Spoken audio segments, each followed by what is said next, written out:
Bonjour, bonjour tout le monde. Je suis l'islamiste.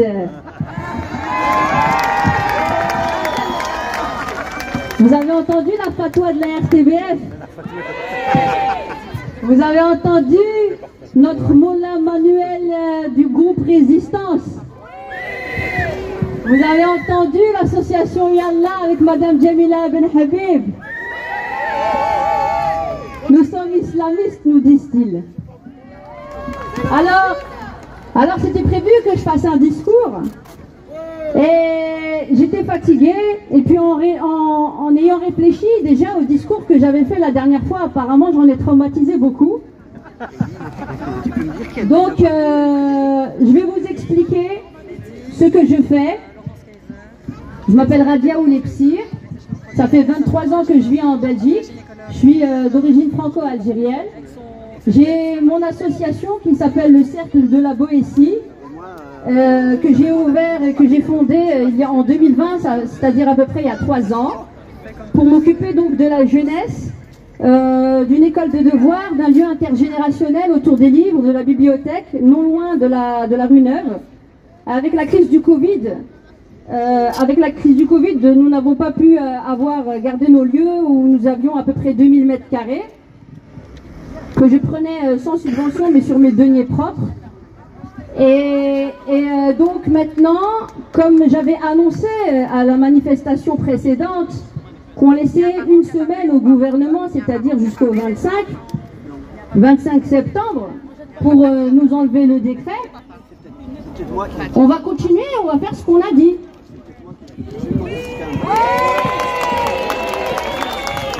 Donc on n'est pas là pour chipoter. Moi, l'islamiste, n'est-ce pas, intégriste, moudjahida, tout ce que vous voulez.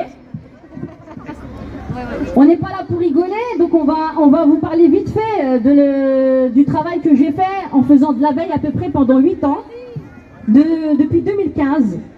Je manifeste ici, pendant plusieurs années, je me retrouve seule, contre les brasses, en ayant fait beaucoup de vidéos parce que je suis aussi entre guillemets une youtubeuse. J'ai ma chaîne qui s'appelle Omri avec 2 R, OM2RI, espace OM2RI. Les vendredis et les samedis de 22h à minuit, je fais la radio.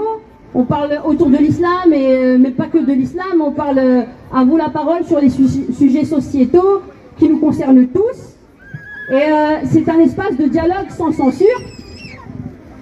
Et donc, m'étant intéressé très tôt à la question de l'Ebras, je veux vous faire un petit peu l'anamnèse de qui est derrière tout cela.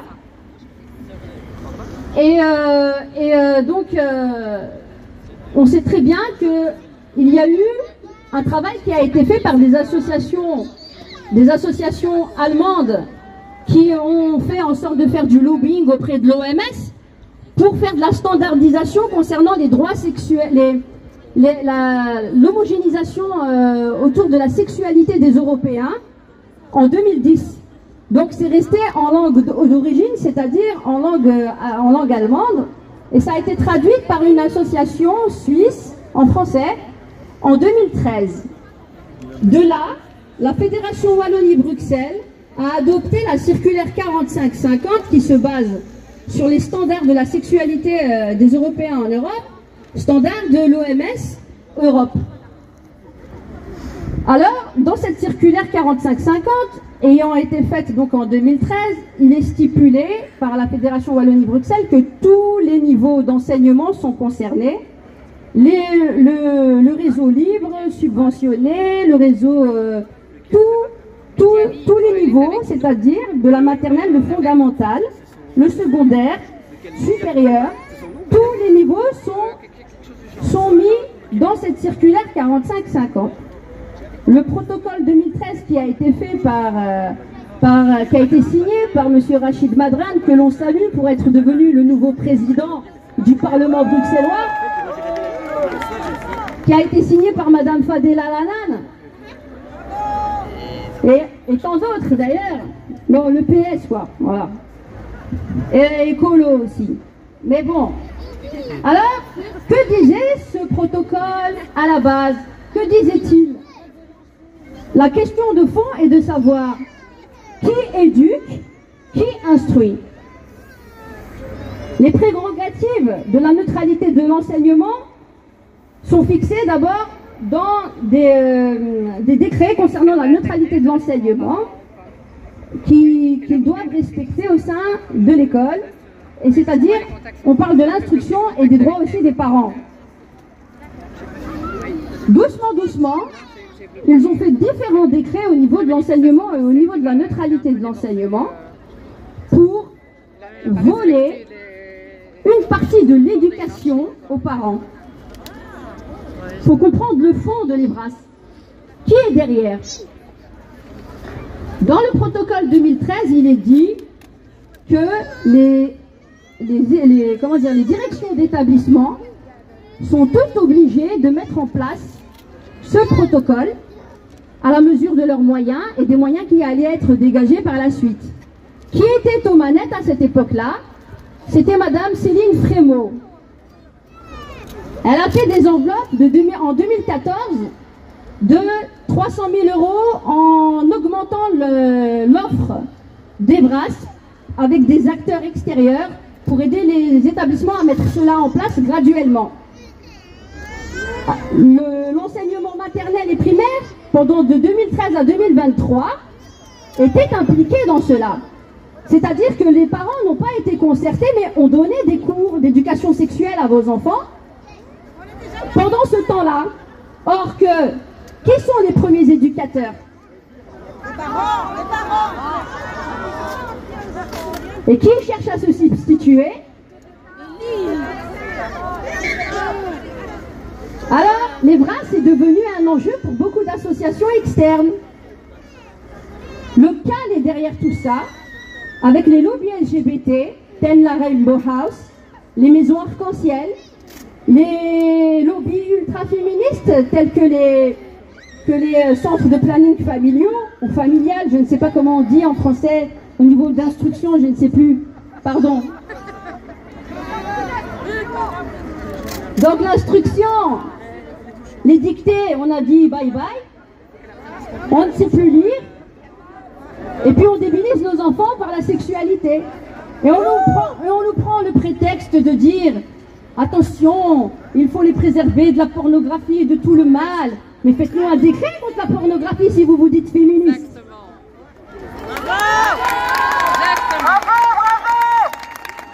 Attaquez-vous au cœur du problème, pas sur les symptômes. Alors on ne va pas être tous d'accord sur nos approches vis-à-vis de la sexualité. J'estime que c'est le rôle des parents d'être des préservateurs et des gardiens de leurs enfants tant qu'ils sont chez eux.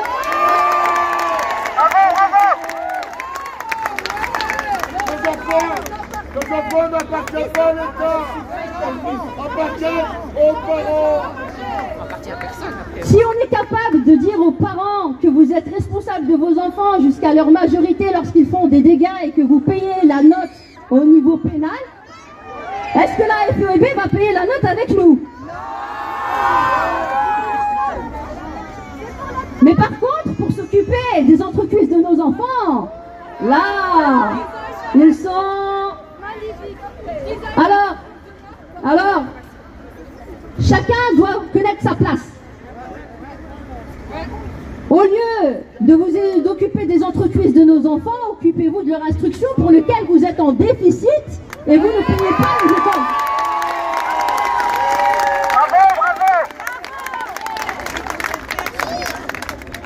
Alors je reviens sur 2013. Il était donné dans la prérogative des directions d'établissement de mettre cela graduellement en place. Ils avaient donc fait appel à plusieurs associations externes. Vous avez les lobbies LGBT, le CAL, les plannings familiaux, les PMS, qui faisaient ou qui font toujours de la soi-disant prévention et de l'éducation sexuelle. Le terme EVRAS n'existe que depuis 2012, pas avant. On faisait des prérogatives de la prévention sous une autre forme. Avant, ça s'appelait les VAS, ça s'appelait EVRA, mais ça s'appelait pas EVRAS. Une audio du CAL en 2014 dit clairement qui était faite autour de l'éducation sexuelle. Mais on s'en fout du relationnel et de l'affectif. C'est le sexuel qui nous importe.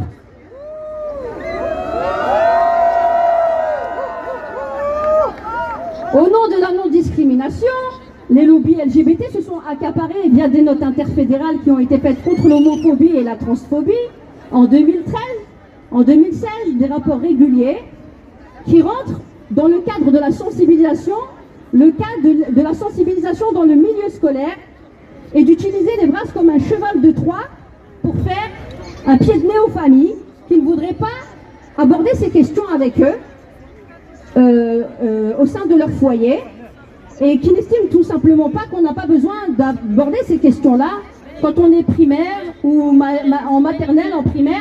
Il faut leur laisser le temps de grandir.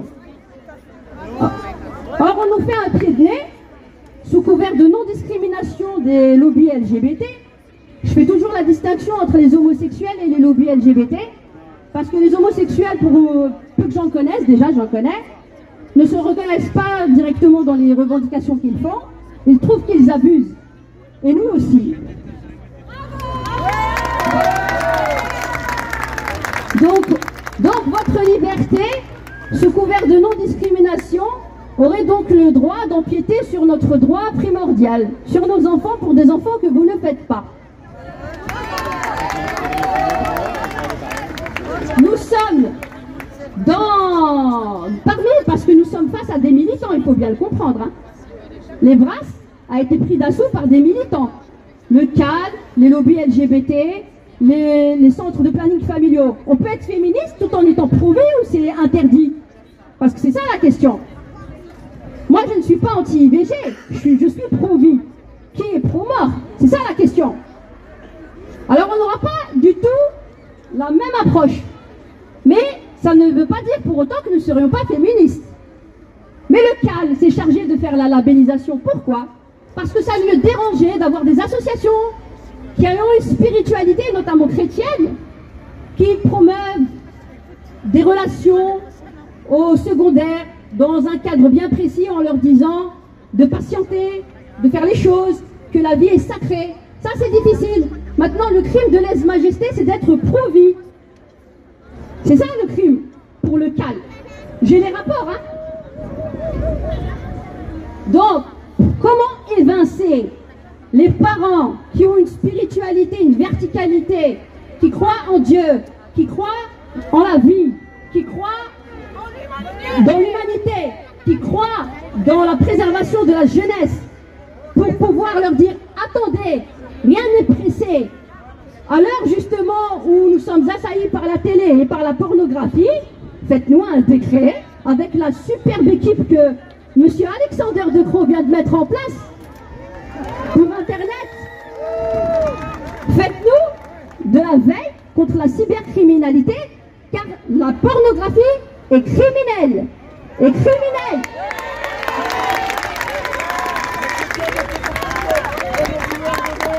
Alors moi j'ai une question à poser aux hommes aujourd'hui là. Vous êtes prêts? Ouais, ils ont peur. Hein, hein? Alors on regarde du porno mais on n'accepte pas que sa fille ait couché avec d'autres. Ah, soyez cohérents, ne regardez pas les femmes des autres si vous ne voulez pas qu'on mette sur la place publique vos filles. Ah ouais, mais je suis islamiste, alors il faut bien que je rentre dans le moule. Hein. J'ai reçu la fatwa de la RTBF et du Mollah Manuel. Donc, alors vous savez que le terme islamisme, parce que moi je m'intéresse beaucoup à la philosophie, à l'histoire, au cercle de la Boétie, le terme islamisme au 19e siècle et en début du 20e siècle avait une connotation très positive, par exemple pour Ernest Renan ou Hans Kung. Ensuite, avec ce qu'on a reçu, comment dire, avec les dégâts qu'il y a eu dans les années 90, 90, ce qui s'est passé en Algérie notamment, en Afghanistan et partout, cette connotation, elle est complètement galvaudée. Mais c'est clair que c'est légitime pour beaucoup d'avoir peur. Je le comprends, je le conçois. Mais comme les terminologies changent au fur et à mesure des époques, il faut dire qu'aujourd'hui, l'islamisme, être islamiste, qu'est-ce que c'est depuis 15 ans? Je vais vous donner son anacronyme. Islamiste, c'est être dans l'insoumission sévère, ayant laissé aux autorités le monopole et aux incompétents spécialistes de la trahison électorale. C'est ça être islamiste. D'être un insoumis sévère face à la trahison électorale de nos politiciens. Alors vous êtes tous islamistes?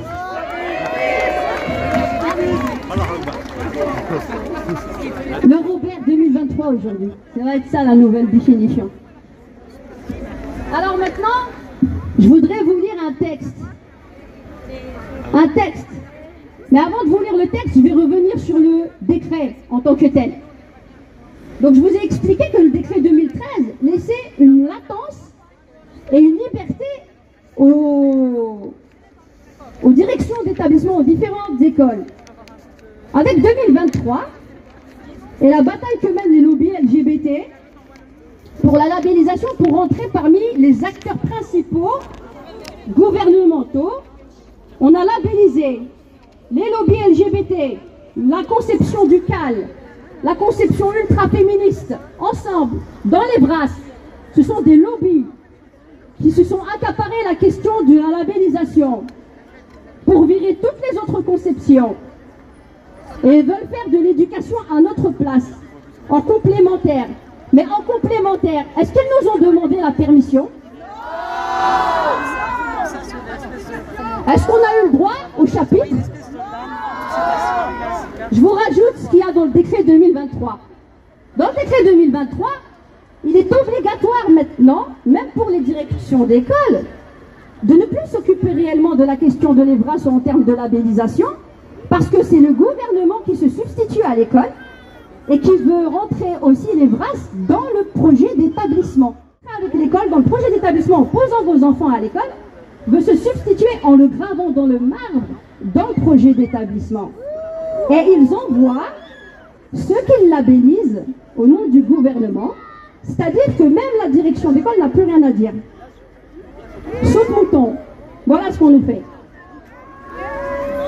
Maintenant, le vrai bras de fer et la vraie bataille et la vraie guerre, c'est de savoir qui a l'autorité parentale ici. Qui a l'autorité parentale? Qui est souverain? Ah, j'entends rien.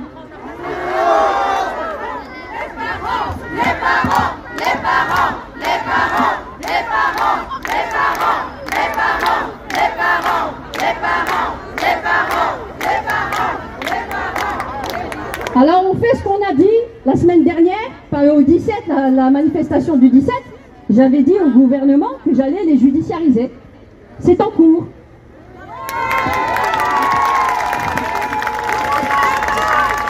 Donc, le cercle de la Boétie, et moi-même quoi, nous avons pris un cabinet d'avocats, et donc on aura besoin donc d'aide financière, c'est normal pour payer les frais, pour faire l'annulation du décret, parce que je ne suis pas... On est là, on est là, on est là, on est là, on est là, on est là, on est là. L'annulation du décret, faut même pas discuter. Le Guy d'Evras, c'est poubelle.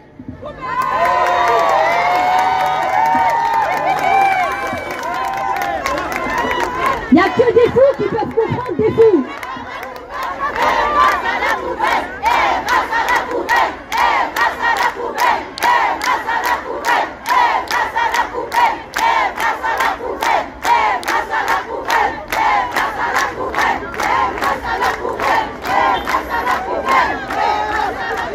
Oui à de l'éducation sexuelle en concertation avec les parents et pas avant l'âge de 15 ans.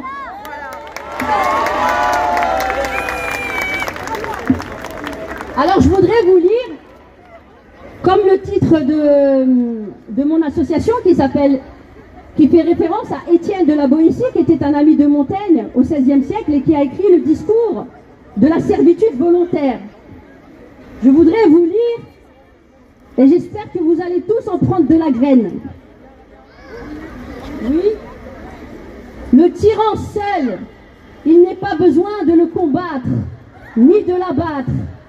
Il est défait de lui-même, pourvu que le pays ne consente point à sa servitude. Il ne s'agit pas de lui ôter quelque chose, mais de ne rien lui donner. Pas besoin que le pays se mette en peine de faire rien pour soi, pourvu qu'il ne fasse rien contre soi. Ce sont donc les peuples eux-mêmes qui se laissent, ou plutôt qui se font malmener, puisqu'ils en seraient quittes en cessant de servir. C'est le peuple qui s'asservit et qui se coupe la gorge, qui, pouvant choisir d'être soumis ou d'être libre, repousse la liberté et prend le joug, qui consent à son mal, ou plutôt qui le recherche. S'il lui coûtait quelque chose pour recouvrer sa liberté, je ne l'empresserai pas, même si ce qu'il doit avoir le plus à cœur est de rentrer dans ses droits naturels, et pour ainsi dire, de bête redevenir homme. Mais je n'attends même pas de lui une si grande hardiesse. J'admets qu'il aime mieux, je ne sais quelle assurance, de vivre misérablement qu'un espoir douteux de vivre comme il l'entend. Mais quoi, si pour avoir la liberté il suffit de la désirer, s'il n'est besoin que d'un simple vouloir, se trouvera-t-il une nation au monde qui croit la payer trop cher en l'acquérant par un simple souhait, et qui regretterait sa volonté de recouvrer un bien qu'on devrait racheter au prix du sang, mais dont la perte rend à tout homme d'honneur la vie amère et la mort bienfaisante? Pour acquérir le bien qu'il souhaite, l'homme hardi ne redoute aucun danger. L'homme avisé n'est rebuté par aucune peine. Seuls les lâches et les engourdis ne savent ni endurer le mal, ni recouvrer le bien qu'ils se bornent à convoiter. L'énergie d'y prétendre leur est ravie par leur propre lâcheté. Il ne reste que le désir naturel de le posséder. Ce désir, cette volonté commune aux possessions, aux sages et aux imprudents, aux courageux et aux couards, leur fait souhaiter toutes les choses dont la possession les rendrait heureux et contents. Il en est une seule que les hommes, je ne sais pourquoi, n'ont pas la force de désirer. C'est la liberté, bien si grand et si doux. Dès qu'elle est perdue, tous les maux s'en suivent, et sans elle, tous les autres biens, corrompus par la servitude, perdent entièrement leur goût et leur saveur.